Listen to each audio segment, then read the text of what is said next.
আচ্ছা, এই দুইটা কত দিবেন? কেজিতে 800 টাকা করে চাচ্ছেন। আপনারা দুইজন নদীতে যেয়ে ধরে আনছেন। প্রথমে শুকনো মরিচটা একটু টাইলা নিব। শুকনো মরিচটা একটু টাইলা হালকা একটু সরষের তেল দিব।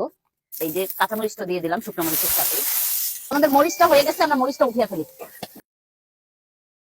আমরা বানাচ্ছি হলো চিংড়ি ভর্তা। তো চিংড়িটা চিংড়ি সকালে এনেছিলাম, চিংড়ি মাছ দিয়ে দিলাম চুলায়, দিয়ে এখন চিংড়ি মাছটা একটু ভালো করে ভেজে নিব। এটার মধ্যে দিয়ে দিচ্ছি হলো একটু হলুদের গুঁড়া, যেন কালারটা একটু সুন্দর আসে, আর দিয়ে দিচ্ছি একবারে লবণ দিয়ে দিচ্ছি পরিমাণ মতো। কারণ হলো মানে পাটাতে বাটতে গেলে অনেক সময় পরিমাণ বেশি হয়ে যায়, তো সেই জন্য একদম পরিমাণ মতো লবণ দিয়ে এটা ভাইজা নিচ্ছি ভালো। চিংড়ি মাছের কালারটা দেখো কি সুন্দর চলে আসছে। এখন আমরা এই যে রসুনটা আর পেঁয়াজটা দিয়ে দিচ্ছি। একটু এটার মধ্যে একটু ইয়া দিয়ে দিই, তেল দিয়ে দিই, আর একটু তেল দিলে ভাজা ভাজাটা সুন্দর হবে। আর ভর্তাটা না সরষের তেল দিয়ে করলেই কিন্তু মজা লাগে। তো এই যে আমার এটা ফাইনাল লুক হয়ে গেছে, এখন আমি এটা নামিয়ে ফেলবো। এখানে দুইটা রেডি করা আছে, ধইনা পাতাও দিব অনেকগুলা। চলো শুরু করি, বিসমিল্লাহির কেন কি খাই।